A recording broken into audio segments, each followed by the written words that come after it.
ഷാഫി പറമ്പിൽ കേരള രാഷ്ട്രീയത്തിൽ ഇന്ന് ഏറ്റവും കൂടുതൽ ചർച്ച ചെയ്യപ്പെടുന്ന യുവ നേതാവ്, കോൺഗ്രസിന്റെ ഏറ്റവും തിളക്കമുള്ള മുഖം, മാധ്യമങ്ങളും സാംസ്കാരിക നായകരും വരെ വാഴ്ത്തുന്ന ഈ നല്ല കുട്ടി പ്രതിച്ഛായയ്ക്ക് പിന്നിൽ എന്താണ് ഒളിഞ്ഞിരിക്കുന്നത്?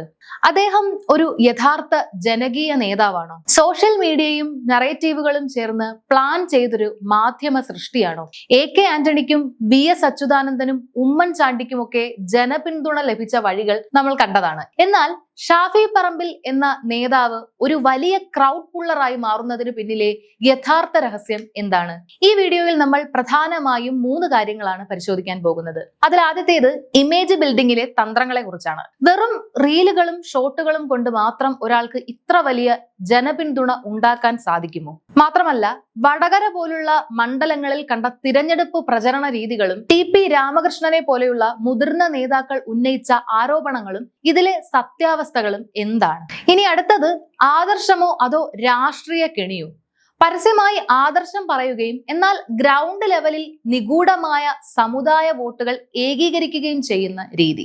ഷാഫി പറമ്പിലിന്റെ രാഷ്ട്രീയ തന്ത്രങ്ങളുടെ ഉള്ളുകള്ളികളും മാധ്യമങ്ങൾ പറയാത്ത ഈ മറുവശവും നമുക്ക് വിശദമായി പരിശോധിക്കാം. കേരള രാഷ്ട്രീയത്തിൽ സമീപകാലത്ത് ഏറ്റവും കൂടുതൽ ചർച്ച ചെയ്യപ്പെടുന്ന യുവ നേതാക്കളിൽ ഒരാളാണ് ഷാഫി പറമ്പിൽ. കോൺഗ്രസ് രാഷ്ട്രീയത്തിലെ ഏറ്റവും പ്രോമിസിംഗ് ആയ മുഖമായി അദ്ദേഹത്തെയും രാഹുൽ മാങ്കൂട്ടത്തിനെയും പലപ്പോഴും മാധ്യമങ്ങളും പൊതുസമൂഹവും ഉയർത്തിക്കാട്ടാറുണ്ട്. ഈ ഒരു പ്രതിച്ഛായ നിർമ്മാണത്തിന് പിന്നിൽ പ്രവർത്തിക്കുന്ന ഘടകങ്ങളെയും ഷാഫി പറമ്പിലിന്റെ രാഷ്ട്രീയ പ്രവർത്തന രീതികളിലെ ദുരൂഹതകളെയും കുറിച്ചുള്ള ഗൗരവകരമായ ഒരു വിശകലനമാണ് നമ്മൾ സംസാരിക്കുന്നത്. സാധാരണക്കാരായ ജനങ്ങൾ മുതൽ MN കാരശ്ശേരിയെയും ജോയ് മാത്യുവിനെയും പോലുള്ള സാംസ്കാരിക നായകർ വരെ ഇത്തരം കൃത്യമായി പ്ലാൻ ചെയ്ത നറേറ്റീവുകളിൽ എങ്ങനെ വീണുപോകുന്നു എന്നത് അത്ഭുതകരമായ ഒരു കാര്യമാണ്. ഒരു രാഷ്ട്രീയ നേതാവിന്റെ ഇമേജ് ബിൽഡിംഗ് സാധാരണഗതിയിൽ അദ്ദേഹത്തിന്റെ ആദർശങ്ങളിലൂടെയോ ജനകീയമായ ഇടപെടലുകളിലൂടെയോ ആണ് സംഭവിക്കാറുള്ളത്.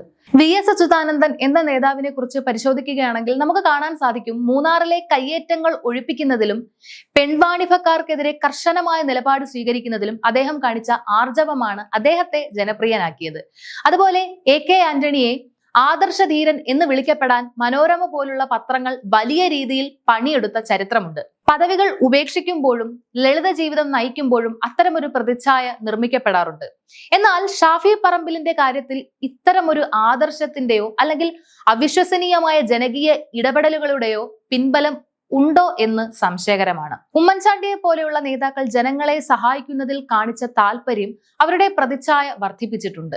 എന്നാൽ ഷാഫി പറമ്പിൽ എന്ന നേതാവ് ഒരു വലിയ ക്രൗഡ് പുള്ളറായി മാറുന്നത് അദ്ദേഹത്തിന്റെ ആദർശ നിഷ്ഠ കൊണ്ടോ അന്താരാഷ്ട്ര വിഷയങ്ങളിലെ അറിവ് കൊണ്ടോ അല്ല എന്ന് നമുക്കറിയാം. പകരം ആധുനിക സോഷ്യൽ മീഡിയ പ്ലാറ്റ്ഫോമുകളെ അതീവ തന്ത്രപരമായി ഉപയോഗിച്ചുകൊണ്ടാണ് അദ്ദേഹം ഈ വലിയ ജനപിന്തുണ നേടിയെടുക്കുന്നത്. റീലുകളിലൂടെയും ഷോർട്ട് വീഡിയോകളിലൂടെയും ആളുകളോട് ചേർന്ന് നിൽക്കുന്ന, മര്യാദയ്ക്ക് സംസാരിക്കുന്ന ഒരു നല്ല കുട്ടി പരിവേഷം സൃഷ്ടിക്കാൻ അദ്ദേഹത്തിന് കഴിഞ്ഞിട്ടുണ്ട്. എന്നാൽ ഈ മൂടുപടത്തിന് പിന്നിൽ ചില അപകടകരമായ രാഷ്ട്രീയ തന്ത്രങ്ങൾ ഒളിഞ്ഞിരിപ്പുണ്ടോ എന്ന സംശയം രാഷ്ട്രീയ നിരീക്ഷകർ ഉയർത്തുന്നുണ്ട്. ഷാഫി പറമ്പിലിന്റെ രാഷ്ട്രീയ വളർച്ചയ്ക്ക് പിന്നിൽ ചില പ്രത്യേക സമുദായങ്ങളുടെ കൺസോളിഡേഷൻ നടക്കുന്നുണ്ടോ? LDF കൺവീനർ TP രാമകൃഷ്ണനെ പോലെയുള്ള മുതിർന്ന നേതാക്കൾ പോലും ഷാഫി പറമ്പിലിനെതിരെ ഇത്തരം ആരോപണങ്ങൾ ഉന്നയിച്ചിട്ടുണ്ട്. അദ്ദേഹം പോകുന്ന ഇടങ്ങളിലൊക്കെ പുറമേ കാണാത്ത രീതിയിലുള്ള വർഗീയമായ ധ്രുവീകരണങ്ങൾ നടക്കുന്നുണ്ടെന്നും അത് അതീവ രഹസ്യമായ രീതിയിലാണ് കൈകാര്യം ചെയ്യപ്പെടുന്നതെന്നും വിമർശകർ പറയുന്നു. വടകര പോലെയുള്ള മണ്ഡലങ്ങളിൽ കണ്ട തിരഞ്ഞെടുപ്പ് പ്രചരണ രീതികളും ഇതിന് ഉദാഹരണമാണ്. പരസ്യമായി ആദർശം പറയുകയും എന്നാൽ ഗ്രൗണ്ട് ലെവലിൽ മതപരവും സമുദായപരവുമായ വോട്ടുകൾ ഏകീകരിക്കുകയും ചെയ്യുന്ന രീതി ജനാധിപത്യത്തിന് ഗുണകരമല്ല.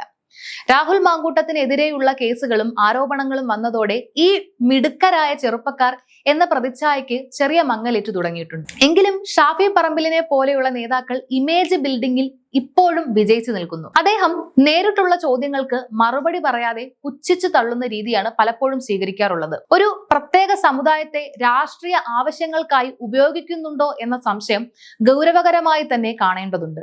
മാധ്യമങ്ങൾ നൽകുന്ന തിളക്കമുള്ള പ്രതിച്ഛായകൾക്ക് അപ്പുറം ഒരു രാഷ്ട്രീയ നേതാവിന്റെ യഥാർത്ഥ പ്രവർത്തനങ്ങളെ വിലയിരുത്താൻ ജനങ്ങൾ തയ്യാറാകണമെന്ന സന്ദേശമാണ് ഈ വിശകലനം നൽകുന്നത്. ചുരുക്കത്തിൽ ഷാഫി പറമ്പിലിന്റെ രാഷ്ട്രീയ തന്ത്രങ്ങൾ എന്നത് സോഷ്യൽ മീഡിയയുടെ പിന്തുണയോടെയുള്ള ഇമേജ് ബിൽഡിങ്ങും അതോടൊപ്പം തന്നെ നിഗൂഢമായ സമുദായ കൺസോളിഡേഷനും ചേർന്ന ഒന്നാണ്.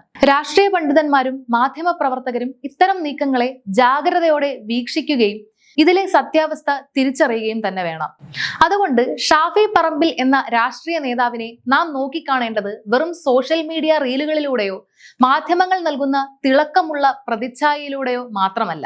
ജനാധിപത്യത്തിൽ ഒരു നേതാവിന്റെ യഥാർത്ഥ അളവുകോൽ എന്നത് അദ്ദേഹം ഉയർത്തിപ്പിടിക്കുന്ന ആദർശങ്ങളും വിവേചനമില്ലാതെ ജനങ്ങളെ ഒരുമിപ്പിക്കാനുള്ള അദ്ദേഹത്തിന്റെ കഴിവുമാണ്. പരസ്യമായി ആദർശം പറയുകയും എന്നാൽ അണിയറയിൽ സമുദായ ധ്രുവീകരണത്തിലൂടെ വോട്ടുറപ്പിക്കുകയും ചെയ്യുന്ന രീതി ഒരു താൽക്കാലിക വിജയത്തിന് സഹായിച്ചേക്കാം. പക്ഷേ കേരളത്തിന്റെ മതേതര മനസ്സിനെ അത് എത്രത്തോളം മുറിപ്പെടുത്തും എന്നത് ഗൗരവകരമായി ചിന്തിക്കേണ്ട വിഷയമാണ്. ആന്റണിയെയും VS-നെയും പോലെയുള്ള നേതാക്കൾ ജനഹൃദയങ്ങളിൽ ഇടം പിടിച്ചത് അവരുടെ ഉറച്ച നിലപാടുകൾ കൊണ്ടാണ്.